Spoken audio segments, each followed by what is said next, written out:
20 years ago, today in fact, on March the 23rd, Pink Floyd released Dark Side of the Moon. Life was never the same again for the band and for the 25 million people worldwide who bought the album. I'm joined tonight by Pink Floyd drummer Nick Mason. You are watching RockBlock.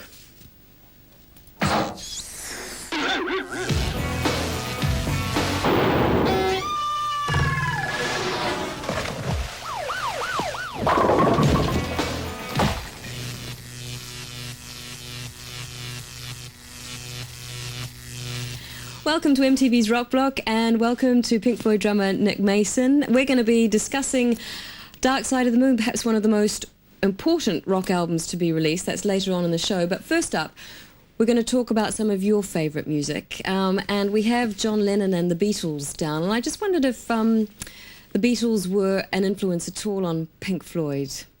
Oh yes, I think so. I think the Beatles probably were an influence on virtually every band that's ever existed.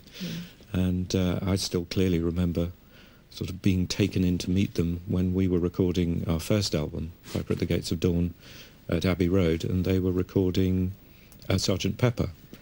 And it was a bit like being sort of taken in to meet the royal family, only rather better. Were they good? Were they, like, you know, generous toward other people coming in and seeing them in the studio working? Oh yes, very nice, very easy. And indeed, on Dark Side, we actually did record some pieces of Paul McCartney and Linda McCartney talking to use as possible links between, I think, no, I can't remember exactly which sections we were planning to use them on, and then in fact we just ended up using some other voices instead. We're going to talk about that a bit later, but I want to ask you, why were they not used actually on the album, Paul and Linda? Well, we have very high standards, you know, and no, it just wasn't quite right. It worked better, we felt, with voices that were not specific, recognisable celebrities, perhaps, and we wanted slightly different characters. Sure. We've got John Lennon and Imagine as the video that we're going to play next. Why do you think it is that John Lennon seems to have gone from strength to strength? I suppose it's a bit like Marilyn Monroe in that sense. Someone dies in their image and myth carries on. But he seems to be even more than that. There's new generations coming again and again who are buying his music and getting into John Lennon. Why do you think his appeal has continued to grow, in fact? Well, I think it's the writing. I mean, I think it's the lyrics, perhaps, particularly. They still mean quite a lot, and well, they still mean a lot. I think the songs have lasted astonishingly well. Yeah. Well, we have a Nick Mason choice now on tonight's RockBlock. This is John Lennon with Imagine. I'm joined tonight on RockBlock by Nick Mason, drummer with Pink Floyd, and we're checking through some of Nick's personal favourites. And you had mentioned to us that Peter Gabriel and Kate Bush were a pair that you really liked, whose music you really liked. So we're going to be playing off Peter Gabriel's So album, Don't Give Up, which has the two of them together. Is there any particular period of their careers that you prefer, as opposed to maybe what they're doing now? No, not really. I think it's one of the things that quite often makes a favourite artist is someone where you can say you've enjoyed work over a period of 10 or 15 years or whatever. Yeah. And I think that's true of both Kate and Peter Gabriel. Yeah. Do you like them together on the Don't Give Up single? That was from 1986. Yes, I do, but I thought it was a particularly clever choice since I had mentioned them both to go for the combination. But there's another connection as well, isn't there? Because wasn't it Dave Gilmour who in fact did discover Kate Bush, or in fact? Yes, that's quite right. It's a really unusual thing to happen. I mean, I think everyone in the music business gets sent endless piles of cassettes, right? Most of which really aren't. There's not very much that can be done with them. You don't immediately hear something that's brilliant.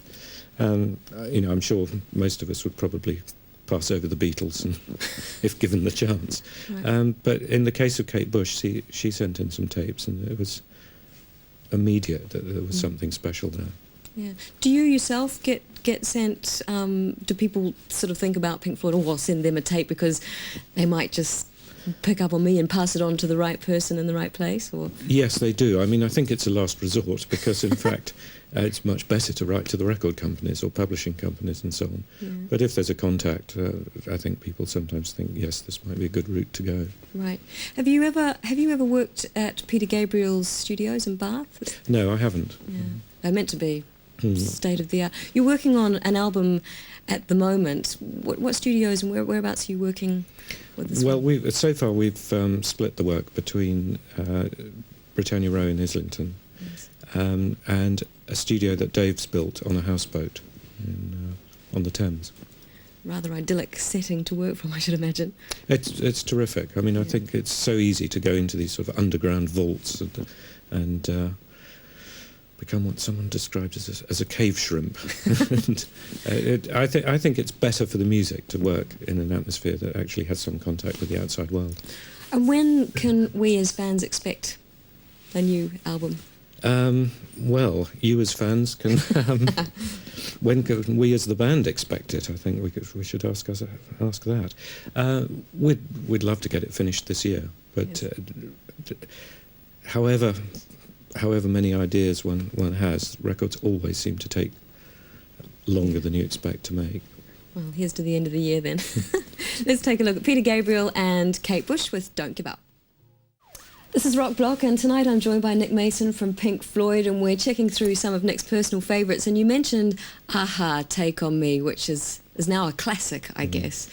What is it about this particular video and song that you like? Well, I suppose it is the combination that the video actually enhances the song, and that's getting it right. That's what's nice about it.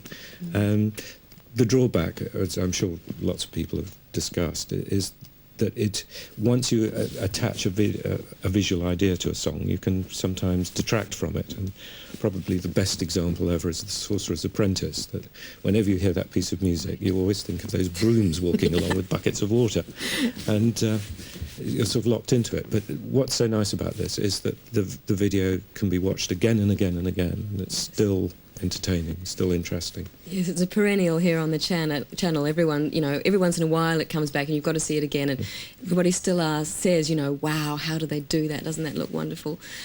Steve Barron, of course, was the director of that video, and you've never worked with Steve Barron. In fact, Pink Floyd don't have a history of videos. We've never worked with anyone. No, we've really sort of. Well, it's partly to do with singles, and it's partly to do with exactly when in our history we've been involved in making records and videos to go with them. But I think it'd be something in the future to get more involved in. I mean, there's so many wonderful things you can do with video and with graphics and computer systems and all the rest of it. I'd love to do more. Right. The other thing that's really nice about the Aha video is the apart from the animation, but the motorbike sort of sequences in there. And I know that you're a fan. Does this mean that you have to be? What's it like for you to get insurance if you're such a keen motorbike person? Well, it's really not too difficult. I suppose maybe they've never really thought about it very hard. Let's just hope they don't watch MTV and start thinking.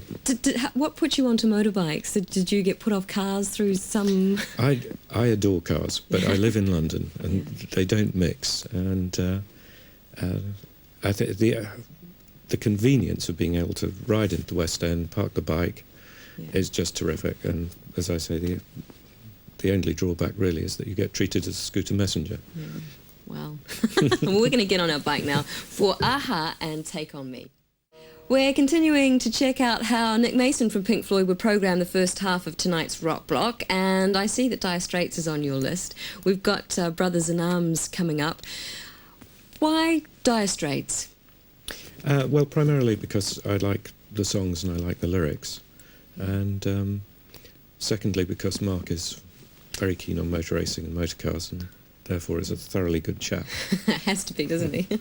Does he ride a bike as well? A motorbike? I don't think he's into biking so much. Cars is really his thing. Would not Dire Straits and yourselves be seen perhaps in competition for the CD market? You both have huge audiences worldwide. The sound is very important to what you both do. Yes, I think there are similarities in certain respects. I mean, I try and sort of fight shy of the idea of rock and roll being a sort of sport with a contest, because in fact I think people generally will not decide between records. They'll hopefully buy both. Buy them both. Yeah. Please. We'd hope. But I think, although I think our shows are very different, and perhaps the way the music is done is different, I admire the attention to detail that goes into it, and I hope that we do take that same approach. Sure. Okay, we'll take a look now at Brothers in Arms from Dire Straits. We're getting closer now to playing down some tracks from Pink Floyd's Dark Side of the Moon. That's later on the show. Right now, I'm talking to Nick Mason about some of his favourite music. And coming up, we're going to be playing Prince, Sexy Motherfucker, which is a song or a track that you enjoy. What is it about Prince that is just so appealing? Well, I think it's a whole massive things that are appealing. It's the outpouring of the ideas. There's an endless series of musical, visual, lyrical ideas that come rushing out. There's a grim fascination with possibly the most politically incorrect video of the century. Fair enough. And also just to see someone sort of doing something. I mean, we're talking about Dire Straits and similarities. Yes. Prince does things that we would never dream of doing. He certainly stretches it way out there, and also has a phenomenal output, which I think also people think, my goodness, how can he keep on doing this? It just keeps coming and coming. We're going to be playing the uncensored version of Sexy Motherfucker, and I was just wondering about Pink Floyd. I know you haven't made a huge amount of videos in your musical careers, but would at any stage you consider making a video that perhaps was deliberately risque, therefore attracting a whole lot of attention, and because it could only be played after a certain hour or whatever? Is that something that you could see happening? I think I could see us. I think I can't remember exactly on which records, but I think we'd have no compunction about using risque language in records. But the thought of these sort of wrinkly old rock gods cavorting about on late night video is so ghastly that I hope we'll never get into that.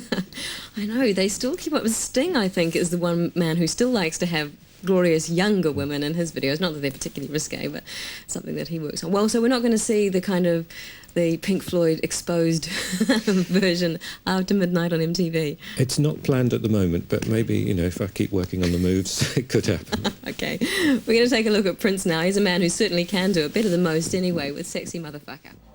This is RockBlock, and 20 years on from the original release of Dark Side of the Moon, we have a 20th anniversary edition released, which is very nice. It's got a little booklet, postcards, and of course the all-important CD, which includes the music. And tonight on RockBlock, I'm joined by Nick Mason, who's co-hosting the show. And I should also say, in fact, that we've got 10 of these little beauties to give away at the end of the show. That's the 20th anniversary edition of Dark Side of the Moon. And it's that part of the show now, Nick. We're going to be playing some of Pink Floyd's music. Thankfully, we finally got there.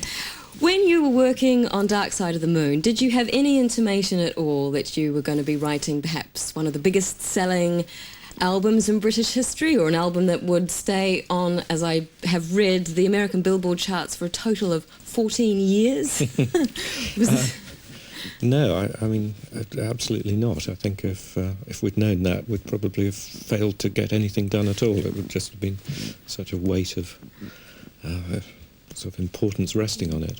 I think we knew that we'd made our best album, right, and that it had qualities that earlier records hadn't had. But no, I don't think any of us envisaged. I mean, it had never really been, up until then, the sort of record that stayed in the hit parade was The Sound of Music. Right.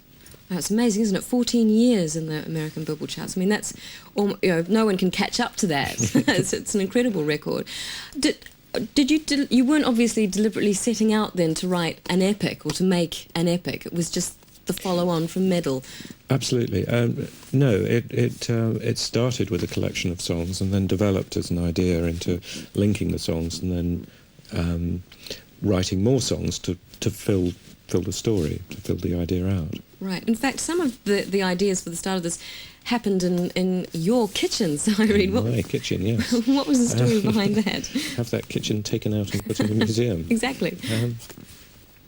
Well, it was really just the business of a band sitting round and talking not only about one song, but talking about an idea for the whole record. And I think there'd been so-called concept albums before that, but it was very new to us, and it seemed like a wonderful idea, and was something that went on from there. Have you listened to it recently? I have to say I haven't. No, I have a problem listening to old material. Right. I was reading about Roger Waters said in the press a week ago that he'd listened to it. He'd said it didn't sound dated to him, but he thought the drumming, which was your contribution, sounds now very 70s because it's a lot quieter than drums in music today, which is really loud. It tend to have the drums up and the top end. Does that sort of seem fair to you? Yes, I think that's a fair comment. I think. Well, I've always thought the drums are too quiet on our records. Fair enough too. But I think it's to do with the way the records were put together and recording techniques and fashions in the way that instruments are weighted. Does that mean that now when you're working, perhaps the drumming is a little more prominent than possibly always? Well, I'll let you know when we finish the mixing. But we'll eagerly await. But I mean, historically, what's quite interesting is that, of course, when Dark Side was done, it was a period when the bass and drums would be put down earlier, and technology just meant that the drums actually would degrade generally through the overdubbing, and because we did a lot more overdubbing than other bands, there was a tendency, funnily enough, for things like drum sounds to degrade through the recording, and never. I think a lot of artists probably have suffered the same thing. The demos always sounded better than the final product. Right, but that is a problem doesn't happen so much. Not today. Not today. As it happens, the song we're going to be seeing next on RockBlock is from Meddle, not from Dark Side of the Moon. When you were, just to confuse ourselves a little bit here, when you were working, let's go backtrack. Meddle, how much do you think Meddle perhaps was a precursor or foresaw what you were going to do on Dark Side of the Moon? Not very much. I mean, I suppose I'd suggest that Dark Side was almost a reaction to Meddle, that Meddle was fairly drawn out, and there was an attempt with Dark Side to condense things and make things happen faster and make the links sort of rush into something else. So I think it's more compressed on I mean, sort of musically, not technically compressed. Sure. Well, what we've got now is One of These Days, played live from your American tour, I think in 1987. It's a tour film, Delicate Sound of Thunder. So we're going to take a look at that. Pink Floyd live with One of These Days. Well, right now, someone somewhere on this planet is playing Pink Floyd's Dark Side of the Moon, an album that has sold in excess of 25 million copies. And it's a pleasure to have Nick Mason from Pink Floyd with us tonight on RockBlock. We're going to be playing Time next. It's a live version of Time off Dark Side of the Moon. But this particular song seems to have the hugest intro of a song that I can think of. Was it fairly relaxed when you were making Dark Side of the Moon? Did you ever worry that perhaps an audience might lose attention if they had these huge intros to get through? No, but particularly as I was particularly involved in this intro, I think I probably thought they were very, very lucky to get so much of it. It was, I suppose it's, in a way, it's almost the intro is a piece in itself. Yeah, but if you think of, I don't know, something like Layla, something like that, you get a sort of outro on that. I think it's an acceptable way of dealing with a song. Yeah. Time is one of those ones that gets played over and over again, especially if you're listening to radio in America. They play Time a lot. It just is one of those ones that keeps coming back. Now, the clock sequence at the beginning, how was that done? Where were they recorded? They were recorded at EMI, and I think we used a selection of the EMI sound effects library to find them all. I have to say, my memory begins to fade slightly, because particularly with the sort of collections of sound effects we've used over the years, I was thinking of something as a bike from one of our first records, and I suspect we probably used the same sound effects for some of that, clocks and ticks and tocks and watches. Did you think that you might have given Alan Parsons headaches when he was working on the album with the demands that you wanted in terms of like sound effects and things? Was it difficult for him to come up and do what you wanted? No, it wasn't. I don't think so. I think Alan was very sharp. He was the sort of new breed of EMI engineers at the time. When we first started at EMI, a lot of the engineers there had sort of recorded everything over the years, and perhaps a little bit more set in their ways, whereas Alan was the sort of the new generation. And I think he rose to every challenge and went on, of course, to do wonderful things on his own. At the time, I think we thought he was mad when he wouldn't come and tour with us and work our mixing desk. Yes. We thought, well, that's Alan all over. Up to him.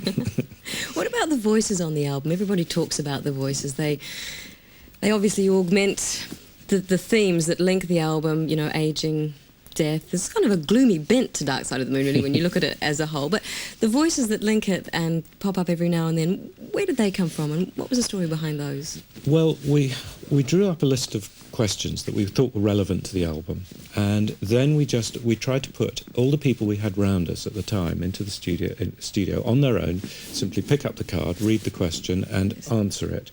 And some people would give a short answer, some long. And we had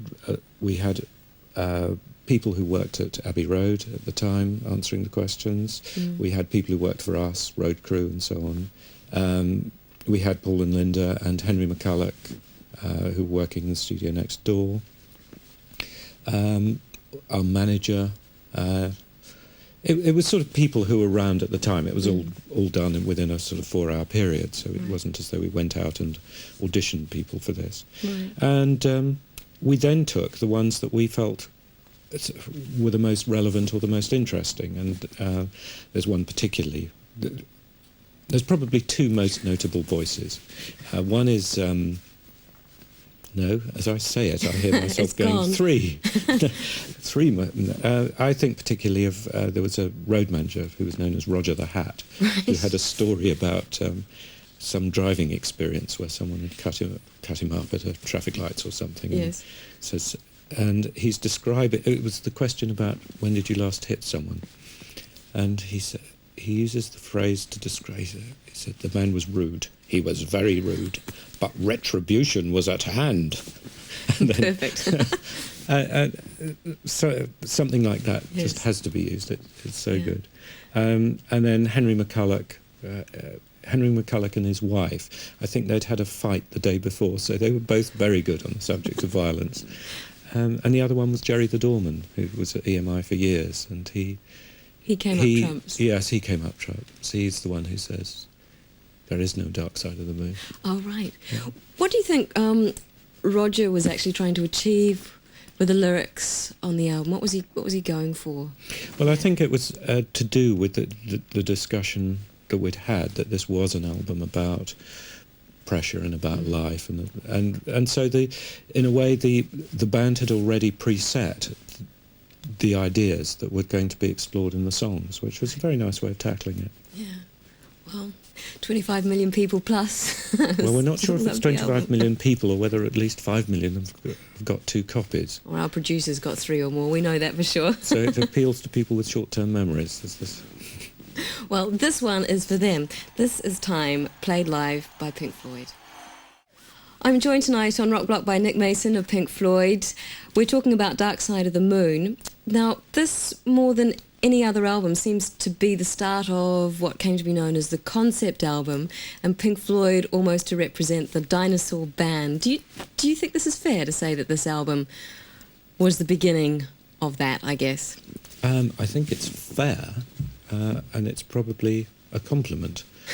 Whether it's entirely accurate, I'm not sure. I think people had probably done albums that were... it depends whether one means concept album or whether one means... well, not what one means, but people had already explored the business of being able to make records that were more than just a collection of singles. Right. And but it was still fairly new as a concept. People were still geared to this idea of radio play, and that a single was 2 minutes 30 seconds long. Right. Which you didn't think of when you were making the album so much? Was that? I think we thought about it, but realised that there were more interesting things to be done. with the lyrics that we talked about before, and the fact that sometimes there is a fairly down feel to a lot of what's happening on the album, did you ever feel that it might have been a turn off for your fans or your audience? Or I think the one thing that is probably true of most bands and most writers is that you cannot think about what your fans might or might not like, because it's too confusing. It's bad enough working out what you like or don't like. And so what you do is you get on with what you feel you're good at, and then hope for the best. You know, if we could have written The Sound of Music, we probably would have done, but we didn't and couldn't. And so this was the way it turned out. With the release of Dark Side of the Moon and its phenomenal success, did it change the band musically in any way? I mean, you obviously went from playing medium-sized venues, I guess, to the big stadiums. I think yes, it certainly, success certainly changes that aspect, and I think changes it for the better. It ensured that we could do the shows in the way we wanted. It gave us the opportunity to work film into the show. I think it was from Dark Side on we tended to work with film in the live shows. But of course it has a downside, that it increases the pressure to recreate the same success and so on. Right. I guess with the larger audiences too in your shows, you have problems with people being quiet through the quiet bits and not screaming for money or whatever. Yes, but I think shows tend to sort of change. I think an indoor show is a much more controllable situation, whether it's a club with 500 people or an enormous indoor arena. It's when you move outdoors that it really changes the nature of the beast. Right. We're going to play On the Run, and that segues into Great Gig in the Sky. And I was reading that Great Gig in the Sky was known as the Mortality Suite. Mm-hmm. Where did that come from? Who coined that phrase? Well, I think there was a lot of discussion about what was happening on it, and it was the idea of the woman, the wailing women. Yes. Idea, and I mean Claire did a magnificent job. There'd been because it was done with very little discussion. I think each of us had some idea of what it should be, and we probably talked about it and talked to Claire about it. I mean, I remember for me at the time I'd been listening to some Kathy Berberian music. And so that was in my mind when it was talked about. And we wanted something unusual, but of course we weren't that radical at the time that we were really ready for sort of 12-note rows and sort of Schoenberg. So did she just come into the studio and practice, lay down stuff, and whatever you chose, what you wanted? Yes, I think she probably did 2 or 3 practices and then 2 or 3... It's an amazing voice. Yeah. I've also heard that that's used in sex shows in Amsterdam, that piece. Well, you obviously get this information. This is generally withheld from me, but I'm more easily shockable. Okay, let's take a look now at Pink Floyd. This is taken from the 1987 tour film Delicate Sound of Thunder, and it's On the Run and Great Gig in the Sky. We're privileged to have Nick Mason, Pink Floyd's drummer, with us on tonight's RockBlock, celebrating 20 years of Dark Side of the Moon. And to celebrate, RockBlock has 10 20th anniversary copies of Dark Side of the Moon to give away. And this, of course, includes not only the CD, but you get special commemorative little postcards, a booklet, of course, with the lyrics and beautiful photos of the band. An excellent little set, and to get your grubby little mitts on one of these lovely little box set, it's the box of one set of Dark Side of the Moon, we have a special question for you to answer, and Nick Mason has the question, so over to you, Nick. My question is, which is the colour missing from the spectrum on the cover of Dark Side of the Moon? Right. Did you get that out there? Maybe you better ask it again, just in case. Right. Which is the colour that is missing from the spectrum on the cover of Dark Side of the Moon? Which means everybody out there will have to have a copy of this to be able to answer the question. I actually can't see it on this one. But so that's the question, to get your hands on a copy of the 20th anniversary edition of Dark Side of the Moon. And you can send your entries to this address. It's Pink Floyd, RockBlock Competition, MTV PO Box 1384, London NW1 OHW, and that is is, of course, as usual, in England. I'll read the address again. It's Pink Floyd, RockBlock Competition, MTV, PO Box 1384, London, NW1 OHW, and that is in England. Now, Nick, they're going away busily looking up the covers of their Pink Floyd albums. What is your favourite track on the album? I think possibly Us and Them.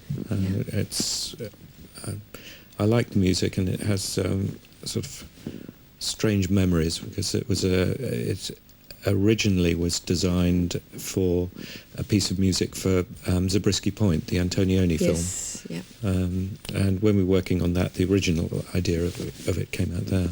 Was it used on the film in the end? No, it wasn't. Antonioni kept finding our music too sad, and he used some pieces, but we never really finished the whole project. Okay, well, we're going to see Us and Them now, and it's as the previous clips that we've seen from Pink Floyd lifted off the 1987 tour film from America. This is Us and Them. And one of the last songs from Pink Floyd on tonight's Rock Block we're going to see is Wish You Were Here, recorded in 1975, the follow-up to Dark Side of the Moon.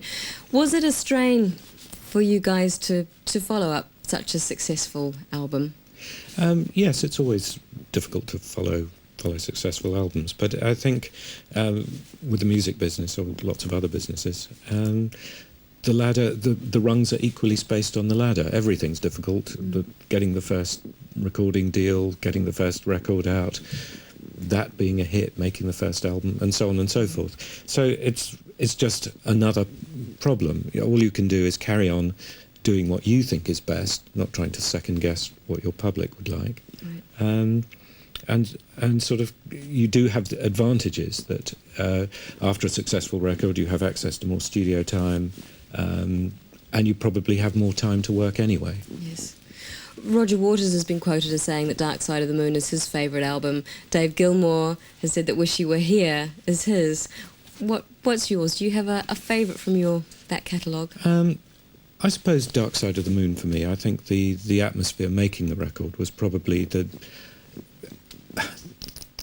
best that we ever got it, in terms of four people trying to work together and everyone doing what they were best at. So it was a happy time making the album. Well, we're going to take a look now at Wish You Were Here, played live on Pink Floyd's 1987-1988 tour.